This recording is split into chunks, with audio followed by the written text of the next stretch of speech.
Kita ini masih dalam masa pandemi, di mana virus COVID ini bermutasi. Sekarang sudah ada virus baru namanya Omikron. Artinya memang kita benar-benar sedang diuji. Cuman saya perlu ingatkan kali panjenengan, masker itu hanya alat bantu. Sekali lagi cuman alat bantu. Faktor yang paling utama menghadapi virus ini adalah imunitas, daya tahan tubuh kita sendiri.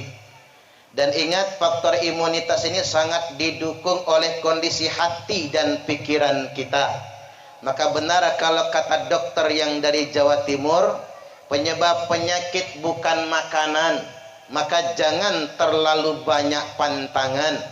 Tapi penyebab penyakit adalah pikiran.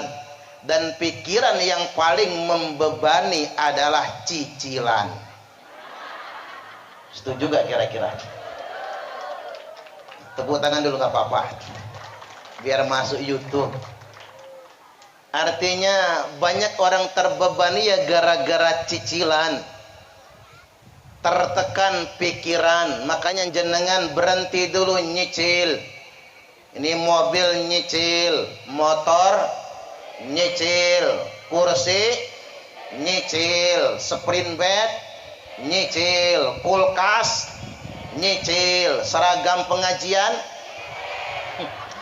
mana nggak lunas-lunas lagi ya.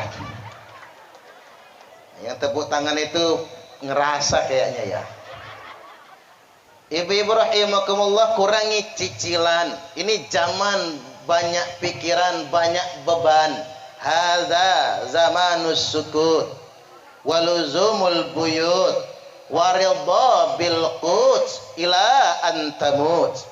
Sejak 14 abad yang lalu Al-Imam Sufyan Ats-Tsauri, ulama tabi'in, sudah menggambarkan bagaimana kondisi pandemi, bagaimana situasi ketika terjadi wabah. Hadza zamanus sukut.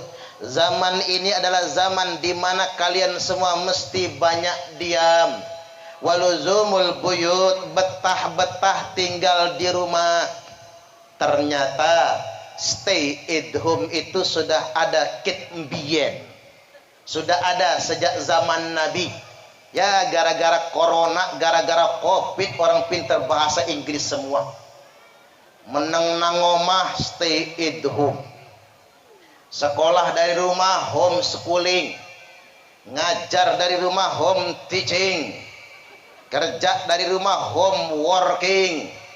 Buruh harian di rumah kan tidak digaji, home pimpa alaihum gambreng.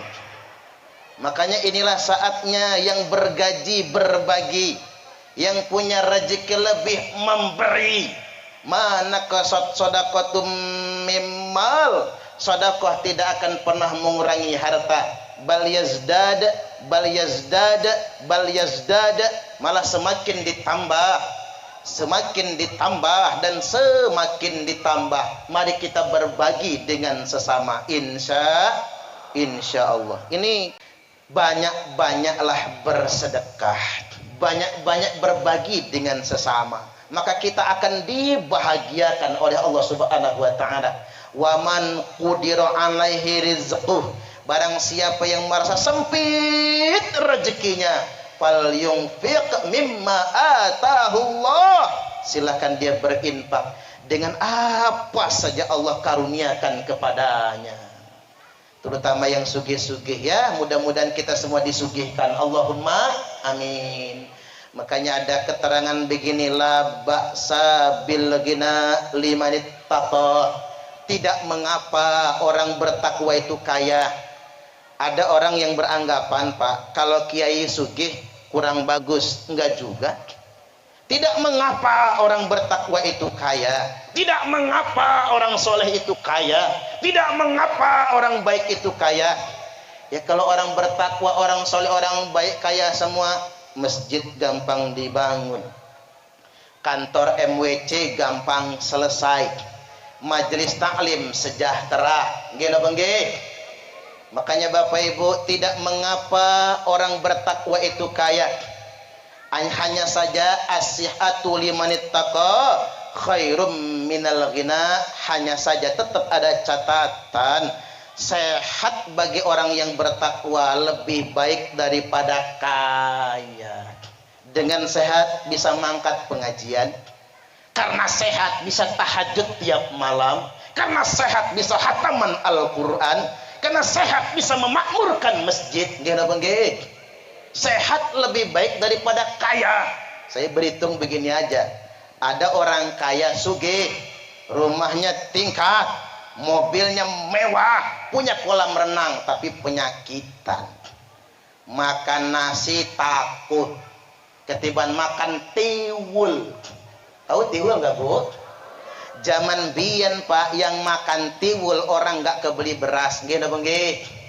Zaman sekarang nang Bandar Lampung yang makan tiwul orang kaya semua. Kalau orang melarat nang Bandar Lampung makan 3 piring. Kalau orang kaya takut makan nasi takut, daging kambing takut, sayur santan takut, sambal terasi takut.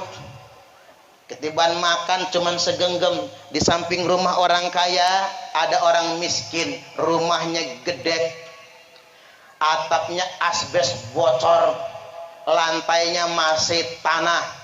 Ketiban makan 3 piring, 2 kali nambah, sayur nangka santan kental, lauknya ikan asin tanjan sepiring, sambal terasi pedas, lalapnya triple, pete jengkol jaling. Kalau kata jemek kita, petai jehing kabau. Mantap. Makan bersimbah keringat, buka baju, duduk di teras ngudut ji samsu. Sehat lebih baik daripada kaya. Makanya kalau pengen sehat, ingin bahagia, jangan banyak pikiran, tenangkan hati dan tenangkan pikiran kita. Insya Allah. Baik.